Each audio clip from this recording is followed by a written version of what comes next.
দুই ইসিএল অফিসারকে শুক্রবার আসানসোলে সিবিআই আদালতে হাজির করা হয়েছিল।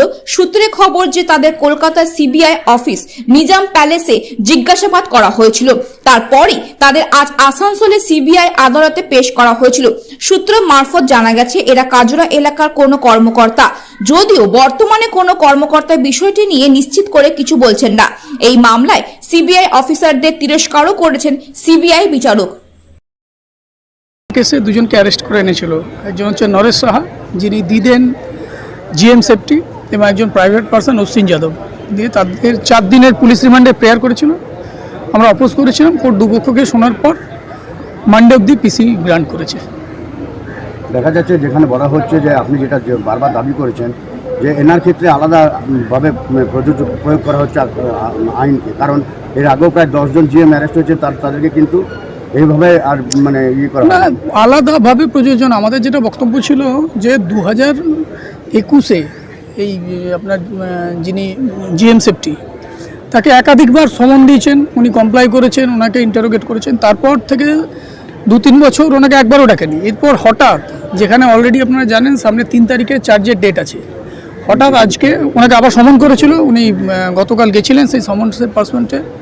তারপর ওনাকে অ্যারেস্ট করে, এবং অ্যারেস্টের পর রিমান্ডে যে যুক্তিটা দিয়েছে আমার বেসিক্যালি খুব মানে হাস্যকর লেগেছে।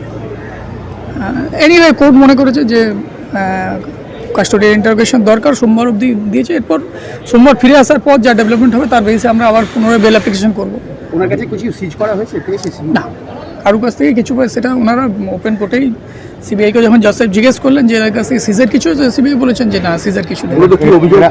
এরা দাবি করেছে যে মূলত যে অভিযোগ যে এনারা তথাকথিত যে কোল সিন্ডিকেট, তার কাছ থেকে অ্যাডভান্টেজ নিয়েছে তাদেরকে সাহায্য করার উদ্দেশ্যে, এই হচ্ছে অভিযোগ। 20 লক্ষ টাকার একটা কথা উঠে আসছে। রিমান্ড অ্যাপ্লিকেশনে আমি অ্যামাউন্টের কোনো মেনশন পাইনি, সেখানে শুধু আছে যে এরা অ্যাডভান্টেজ পেয়েছে, আনডিউ অ্যাডভান্টেজ পেয়েছে। বর্তমানে এরা কোথায় কাজ করছে? বর্তমানে যিনি জিএম, উনি মানে জিএম আইডি আছেন, আর একজন তো প্রাইভেট পার্সন, উনি civil contractor. Son of Bengal के माध्यम से हर खबर आप तक सबसे पहले पहुंचाई जाती है। सन ऑफ बंगाल, जहां यूट्यूब, फेसबुक और वेबसाइट हर जगह पे है। हमारे यूट्यूब पे आप देखिए सन ऑफ बंगाल की खबरें। इसके अलावा सब्सक्राइब कीजिए, फेसबुक पे जाइए, फेसबुक पेज को फॉलो कीजिए। इसके अलावा हमारे वेबसाइट पर भी जाकर आप देख सकते हैं हर तरह की खबरें सबसे पहले। जी हाँ, हमारा वेबसाइट है www.sonofbengal.in। धन्यवाद।